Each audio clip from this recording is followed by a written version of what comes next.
নিরামিষ কাঁটাবিহীন মাছের ঝাল।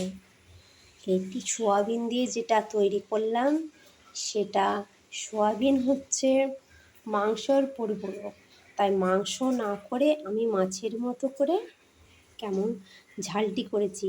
ঝালটি করার সময় লাইনটি থাকেনি, তাই আমার ভিডিওটা করা হয়নি। এখন পুরো সম্পূর্ণ তৈরি হয়ে গেছে।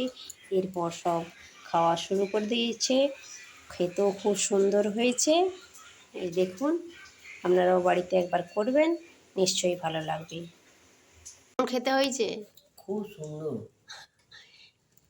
মাছের মতো লাগছে না অন্যরকম? না, খুব ভালো। এটা অন্যরকম স্বাদ। ভালো হয়েছে তাহলে। তাহলে বন্ধুরা সবাই করবে, একবার করে দেখবে, দারুণ লাগবে। তাহলে এইটি করতে গেলে কী কী করতে হয় সেটি আগে দেখে নিতে হবে।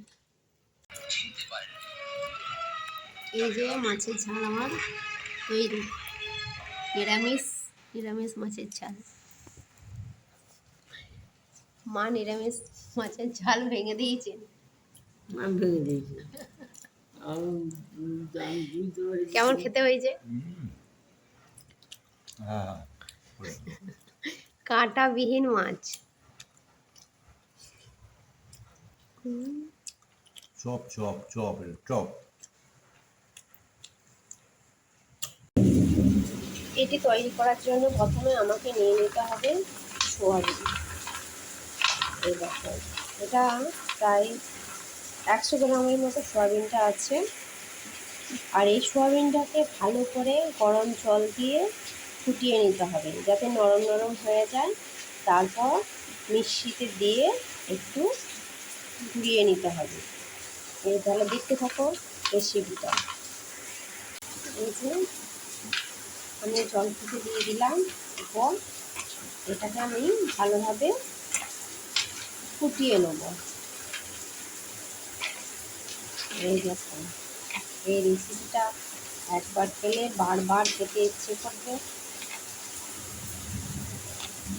এই দেখুন, এটাকে আমি গ্যাসে বসিয়ে দিলাম।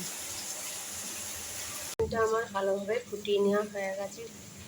এরপর সয়াবিনগুলো নরম হয়ে যাবে, তাহলে ভালো গুঁড়ো করা যাবে। আমি জল দিয়ে ঠান্ডা করে নিয়েছি। এরপর এটাকে আমি মিক্সির মধ্যে দিয়ে দেব। তারপর এটাকে আমি গুঁড়িয়ে নেব।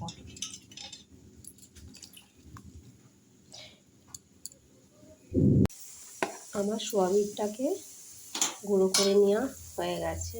এই দেখুন, এইভাবে করতে হবে। তারপর যেটি এর সাথে দিতে হবে সেটা হচ্ছে এই সিদ্ধ করা এই আলু। এই দেখুন, আমি কয়েক পিস আলু নিয়ে নিয়েছি, আর সাথে নিয়ে নিয়েছি লঙ্কার গুঁড়ো, হলুদ গুঁড়ো, জিরে গুঁড়ো আর নুন। এর সাথে মিশিয়ে ভালোভাবে মিশ্রণটিকে তৈরি করে নিতে হবে। আমার এই মিশ্রণটি ভালোভাবে তৈরি করা হয়ে গেছে। দেখুন, আলু দিয়ে নুন, জিরে গুঁড়ো, হলুদ গুঁড়ো সব দিয়ে তৈরি করা হয়ে গেছে। হ্যাঁ বন্ধুরা, এই দেখো সেই জিনিসটা তৈরি হয়ে গেছে। তো আজ অমাবস্যা, মা বলেছে বড় বড় মাছ নিয়ে আসতে, কিন্তু অমাবস্যার দিন নিরামিষ করি আমরা, তাই মাকে এই মাছের বদলে এই যে নিরামিষ আমি সোয়াবিন আলু দিয়ে যেটি বানিয়ে দেব, সেটি দেখে মা ভাববে হয়তো মাছের তরকারি করেছে। এই দেখো, মাছের মতো আমি কেমন সাইজগুলো করে নিয়েছি। এদিকে আমাদের বাড়িতে লক্ষ্মী পুজো হয়ে গেল, শাক বাজানো হয়ে গেল, আর এই মাছের মতো পিসগুলো করে নিয়েছি। এরপর এটাকে ভেজে নেব, দেখতে থাকো। এই দেখুন, আমার এগুলো ভাজতে দিয়ে দিয়েছি মাছের পিসের মতো।